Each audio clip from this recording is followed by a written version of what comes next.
this is DrawingKid1313 and welcome to part 3 of my Minecraft mod showcase for Buildcraft 3.1.5. Now this is part 3. Hopefully it will be the last part of the this little series that we have going here. There is still a lot to do.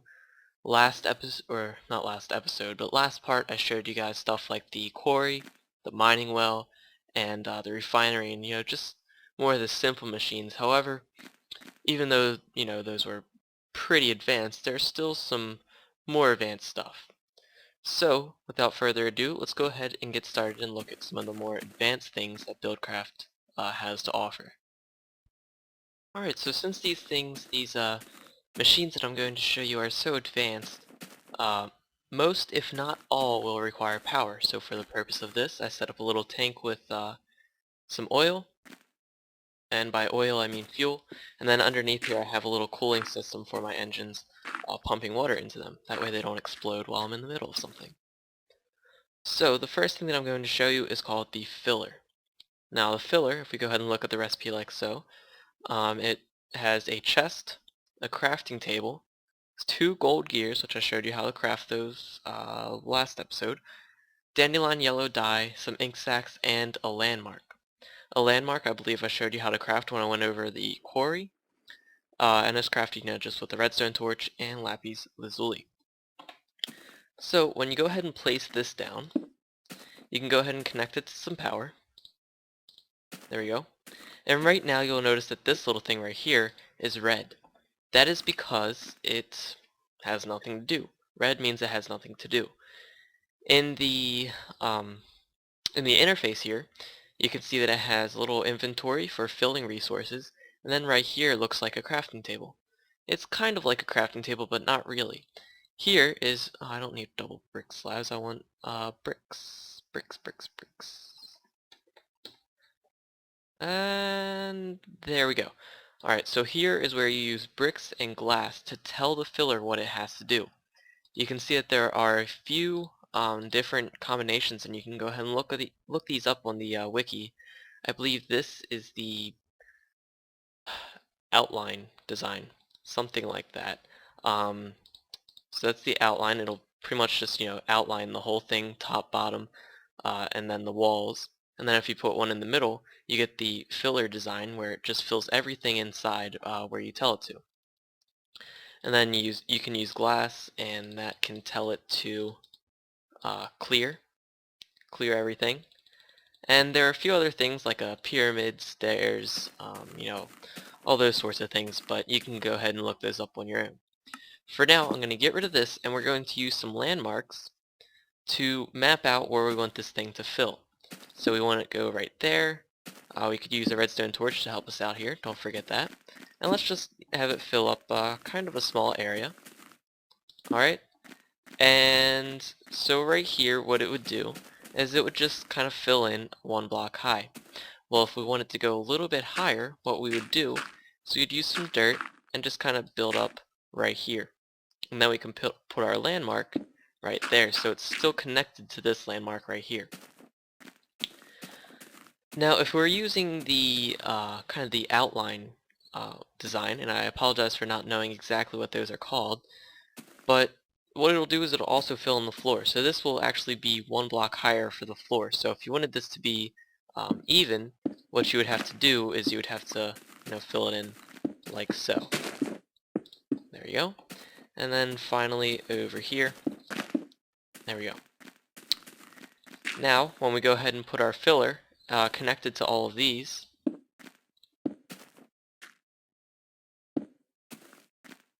oh, sorry, I had a complete mind blank. What you have to do first is right click on them so it makes a red box, rectangular prism if you want to be exact on the terms. And now we can go ahead and place this down, and we see that little black and yellow tape that we remember from part 2. So I'm not really going to worry about collecting those landmarks. I can go ahead and get rid of this and connect it to power again. Now that it's connected to power, we can go ahead and tell it what we want it to do. So let's go ahead and just give it some bricks, like so. And then what we're going to do is, let's say we want a wooden house, sure. So we're going to go ahead and just get some wooden planks, get a few of them, because it's going to need enough to, fill everything in. And be careful when you're shift clicking, because it will go into your little template that you have right here. So there we go, we have enough wooden planks, hopefully to fill in this whole house, so all we need right now is a redstone signal. Of course, before we have the redstone signal, we want to activate our engines so that this thing has power going into it. There we go. Oh, I apologize for my derpiness. And you can see that it's filling up pretty quickly because we have 3 combustion engines working on it. If you only had, I don't know, like 1, it wouldn't really do this as quickly. That sounds pretty cool too, if I don't say so myself. So there we go, finish the walls. Now it's going to do that.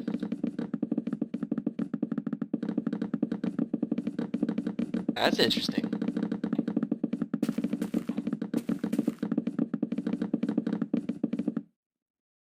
Okay, well, yes, I apologize for it not doing exactly what I wanted it to do. I'm pretty sure I mapped it out, but oh well. You saw, the basic point of the filler. You can use it to build houses, you could use it to clear area, and do whatever else you can find a template for. So, with that, finished, let's go ahead and move on to the next thing. So, we just built a nice sized house with the filler. Now what happens if we want to build a whole bunch of these houses, but we don't want to have to kind of map it out every single time that we want to do it? That would get kind of old after a while, especially if you wanted to build, like, I don't know, 10 of these. Maybe if you were building a villager spawner, or something like that. So what we can do here is we can use the architect table. Now the architect table, with recipe as shown, a template, crafting table, dandelion yellow ink stacks, landmarks, and diamond gears. The template being ink sac surrounded by paper. With this, we can actually, how do I want to use it? Say this. We can actually make a blueprint of whatever we want to tell it to make. So let's say that we're going to make a blueprint of this house so it knows how to build it again and again. So what we are going to do here is we are going to place this down right here, and you'll see that there are 2 slots right here and then a little progress bar right here. What we are going to do is we can use one of 2 things. One being a blueprint, and one being a template. Now template would be cool, because it would just build the house. It would build it out of whatever material we want. Basically, when it's making the template, it marks out where there's a block and where there's not a block, and it'll build it according to that. But what if we wanted something more advanced, maybe? Like, let's say that we wanted to have torches inside our house so that we don't have to worry about lighting it up after it's built. And then let's say that we wanted a door as well. Let me go ahead and find a door. And a door. There you go. A door. So let's say that we wanted to build this house again, over and over again. So what we would do is first we have to map out, where we want everything. So this again using landmarks. We can go ahead and place one right here, and the way that we are going to lay out these landmarks is so that it encompasses everything that's inside the house. So we're going to just lay them right around the outer edges of it. So we go ahead and get some dirt and build up, that way we can get to the top of the house. Okay, so we have that right there. Get rid of some of that, and then we can go ahead over here, place the landmark right there, so that encompasses outside of this one and then outside of this wall. And then we're going to do the same over here. Now we can go ahead and lay down our architect table. Inside here we are not going to place a template, which you've already seen the crafting table for. A blueprint is just lapis surrounded by paper. Lapis being a little bit more expensive, so that's why it can do more. Let's go ahead and give ourselves a blueprint and place it in here. Here, I lied, it's not the progress bar. It is not the progress bar. Instead it is where you can name it. So let's go ahead and right click on here and then place down our architect table. I keep forgetting to do that. And again, we will get the yellow and black tape. Now keep in mind that the way it is now, it will not get the floor. So if we had some fancy design on the floor, it would not include that because it's not, one block below. It's only going to get from right here up. So now what we can go ahead and do is just simply place our blueprint in there. You can see that it's working on it. It doesn't even require power for this, which is nice. Now we can name it being, I don't know, house. Okay? So now we named it house, and now I got our blueprint, and you can see that the name is house. So now we can go ahead and get rid of that, and let's go ahead and find out, what the machine would be to build this, because now that we have our blueprint, we need something to build it. Alrighty, so we need something to build our house using the blueprint that we have. What possibly could we use? I'm thinking a builder. That sounds promising. So let's go ahead and give ourselves a builder and look up the crafting recipe. Crafting recipe being pretty similar to the architect table, only it requires a chest instead of a template. So diamond gears, dandelion yellow, all that fun stuff. Now when we place this down, we will notice a few things. It's pretty cool design, but inside it has a little inventory for building resources. This makes sense because it was crafted with a chest. So now let's go ahead and place our blueprint in here, and we will see that it outlines whatever is in there. And since we have it connected to power, it's automatically going to start building it.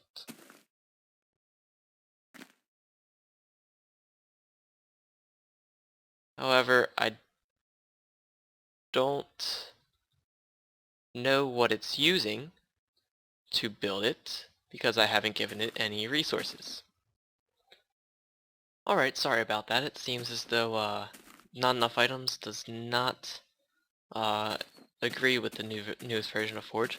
But anyways, here's something really interesting and something that I didn't know before. When you're in creative mode, it'll automatically give you the resources to build the house. You don't have to put anything in here.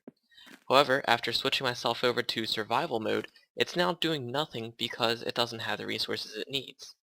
Right here, you can see the resources it needs, and it needs 4 torches, 1 door, and 317 wooden planks. So let's go ahead and get some of the items that we are going to need. We need a whole bunch of planks. I don't really feel like counting, so I'm just going to get as many as I can. And we have some torches, so we're going to give it, well, first we're going to give it the torches, or not the torches, but the wood. And then we are going to give it the torches, and then a door. And you can see that it's going to lay out the materials that it needs. So there we go. Even placed all the torches, we placed the door correctly, and everything is alright. So there is the builder. Let's go ahead and look at something else. Alrighty, so the next thing that we have is the blueprint library, because if you're going to have a whole bunch of blueprints to make every sort of house that you know and a whole bunch of other machines, it'll work with some mod items. Like if you have a solar array from Industrial Craft 2, you can go ahead and copy that over and over again, assuming that you have the items, of course. And so if you have all those, you're going to want a blueprint library. Go ahead and look up the recipe like this, and it's just blueprints surrounding a bookshelf. Now, a blueprint library, I already have one over here, and you can see that it has a pretty neat interface. This seems like kind of an input, and this seems like an output. So I made, this is just a test blueprint, just so I can make sure that I know what I'm talking about before I tell you guys. You put your blueprint that you have in here, and the progress bar will move, and you'll see that it goes into there. And now just by switching pages, you can see that the house blueprint is now available. Now this is pretty cool. Let's say that you lost your blueprints. Alright, so I just lost the blueprints. They're no longer in my library. Something cool that I do want to note, however, is that when you make a blueprint, it's actually available in your NEI. So that's pretty cool. But let's say that we weren't cheating and we are using just blueprints. We can go ahead, select that one that we want, either, let's just go ahead and select house, and put that in there into the output slot. Progress bar remove again, and there we go, house. So there we go, we can go ahead and use this in a filler or a builder or whatever. So there you go. Now you may be wondering, well, that's cool, I don't have to worry about losing my blueprints anymore. That is true. However, it's even cooler because it'll work along with different worlds. So, let's go ahead and hop on over to another world and see if this is true. Alright, so I just made another world. It's just, a plain flat world, so, nothing too exciting. But let's go ahead and give ourselves a blueprint library, place it down, and go into here. You can see that we have our two options available. So house and something else. Let's go into house, get ourselves a blueprint, a blank one, and put it in there. We can see that it's working along just fine, and when it's finished we will get our blueprint of house. So this is even cooler because let's say that you're experimenting with something in a creative world and you get it perfect. You got it, down pat, everything's just fine, and you wanted to use it in your survival world. Well, this is handy because it allows you to use the blueprint that you can make in your creative world, and then you can go ahead and use it in your survival world. Now don't worry, it's not like cheating or anything because you still have to give the resources. You just, went ahead and gave it the knowledge on how to build it. So by now you should be able to see that Buildcraft does a lot of things with building, which makes sense. And that's pretty cool. Now, we've gone over almost everything in Buildcraft. However, there is one more thing that we have to cover. This being the laser and the assembly table, and the different things that the laser and the assembly table can make. So let's go ahead and take a look at that. Let's go ahead and give ourselves a laser and an assembly table. Put ourselves back in creative mode, and get ourselves some pipes because this does require power. There we go. We got golden conductive pipes, and the laser crafted as shown with 2 diamonds, some obsidian, and some redstone. Pretty expensive item, but trust me, it does a lot. So there's a reason why it's expensive. And then the assembly table being a diamond gear, a diamond, a redstone, and some obsidian. And let's go ahead and just place these down. What I'm going to do is I'm going to make a little, a little arm that'll go out, because the way that you want to lay them out is you want your lasers to be up top. I could put them just like that, and then we can go ahead and place our assembly tables, or assembly table, down here. Alrighty, so now we should have three lasers working on our assembly table. And these have no interface, so you don't have to worry about them. And in our assembly table we get this interface right here. Alright, this right here is the output, and this is the input where you give it the materials that it needs. So let's go ahead and just try giving it some materials, like, let's see, some iron, some redstone, and I know that we're going to need some rose red eventually. Put some redstone in there, and we can see that we have the option to make a redstone chipset. Well, that's cool. Well, what is that? Let's go ahead and click on it, and when it has a red outline, that means that it'll start working on it. Now I'm not sure if me being in creative mode, it looks like it was. Me being in creative mode was messing with this a little bit. But now that I'm in survival mode, you can see that the laser's turned on. Blue being the highest, efficiency that they can go. And 3 lasers working on this is taking quite a bit. Well, that's because the redstone chipset is, a little bit complicated, so it's going to take some time. Now, when you have it clicked like this, it'll, continue making redstone chipsets until you no longer have the required materials. One thing that I do want to do before this is finished is get a chest and place it down right there, because once this is finished creating the redstone chipset, it'll put it into an adjacent chest. So there we go. Let's go ahead and click off of that so it no longer makes any more, and now we have a redstone chipset. You can see there that there are a few kinds of chipsets. We have redstone, redstone iron, redstone golden, and redstone diamond, each being a little bit more advanced than the other, and they are used to make these gates, iron gates, golden gates, and diamond gates. Now gates are very complicated and take a lot of things to make. First thing that you're going to want to have is some red pipe wire. Red pipe wire requires rose red, redstone, and iron ingots, and you can see that it's pretty quick to craft. There we go. And you get 8 from each recipe. Now when you use your red pipe wire and your redstone chipset, or just a redstone chipset, and let's see, Alright, so when you have just your redstone chipset, with that you can make a simple gate. Go ahead and click on that and it will, go ahead and cook up. It does take quite a bit for it to work. There you go, it finally kicked in. And yeah, so it's going to take quite a bit, so I'm not going to make it. I'm just going to cheat myself in a few of these. Now there are a whole bunch of recipes for this, and you can find them on the Buildcraft wiki. I'm not going to go over them because this is kind of turning out to be a long, um, episode, and I don't want to take up too much of your guys' time. So you can go ahead, experiment with putting different materials in there, and then eventually you will, find your way to whatever it is you want to make. There you go, we got blue pipe wire from that. You can see that there are a few different kinds of pipe wire, each one being required for more advanced gates. So, now that you know kind of how to craft them, I know I didn't go over exactly how to, but I showed you the basics of it. Let's go ahead and look at what the gates do. So if you are familiar with like how computers work or how anything that's like technology works, you should know gates that they kind of test for, a certain condition.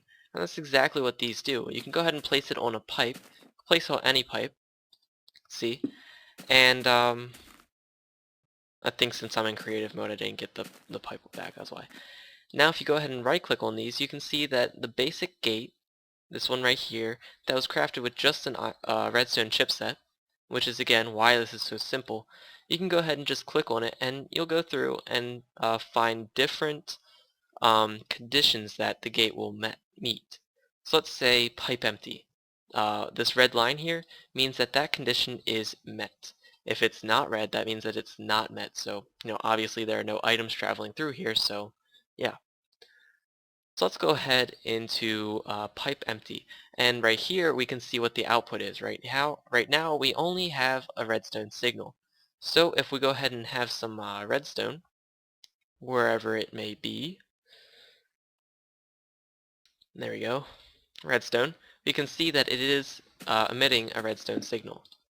Okay, so you can use this to make some automatic shut-off systems, some alert systems, and obviously there's a lot that you can do with this, and it's kind of just up to you. So that's pretty cool. Basic gate gives you one condition that you can test for and meet. But let's say that we want more. Let's say that we want, I don't know, to test two conditions. This is where you can use an iron gate. There we go. Iron gate, you can test for two conditions and have two outputs. Okay? And same with the gold. Let's go ahead and put myself back in survival mode so I can show you the other ones. Let's go ahead and test the gold and a diamond gate. Alrighty. And let's put that right there.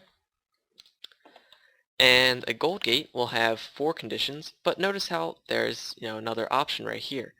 Well, this means items transversing, so it will detect when items are going through the pipe. However, with this, since it's a little more advanced, you can test what kinds of items are going through the pipe by placing an item in there. Alright, so this will emit a redstone signal when there's nether wart traveling through it. Alright. Now, of course, following with the basic pattern, a diamond gate will have 8 different things that you can test for, along with the certain items that you can check for the items transversing. Alrighty. So these are all AND gates that I just showed you. Diamond AND gate, gold AND gate, iron AND gate. Of course, this is kind of different because, AND requires 2 things, and this only has 1. And then you also have these things called OR gates. Now I apologize for my lack of knowledge on these, but I'm not too sure about the differences on the OR and the AND. Now obviously AND means both of them, and gold or means either one. So maybe that's it, but again I'm not too sure, and I don't want to tell you something that's not correct, so I'm not going to go into detail on it. So, gates, very complicated. However, once you get the hang of them, they can be used for all sorts of things. Like, let's say, for example, if I just used let's use an iron AND gate and put it on top of this tank. Oh, that was gold. I thought I was using an iron. There we go. Let's go ahead and put it on top of this tank. And there we go. We can see, iron angate. We can go through here and we can actually detect the state that the engine is in. So this is very useful for turning the engine off. So for example, we can say that if the engine is yellow, we can say, or sorry, if the engine is green, go ahead and emit a redstone signal. So the engine is green, it is now emitting a redstone signal, and we no longer need a lever. However, when it is not green, we can, turn to red, and that means that the condition will no longer be met that it's green, and it will no longer emit a redstone signal, which means that it will shut off. So this allows you to, get an emergency shut-off thing for your engines if you're worried about them overheating. And, again, lots of other things. The possibilities are literally endless. So this is about it for Buildcraft. I hope that you have enjoyed this spotlight slash tutorial.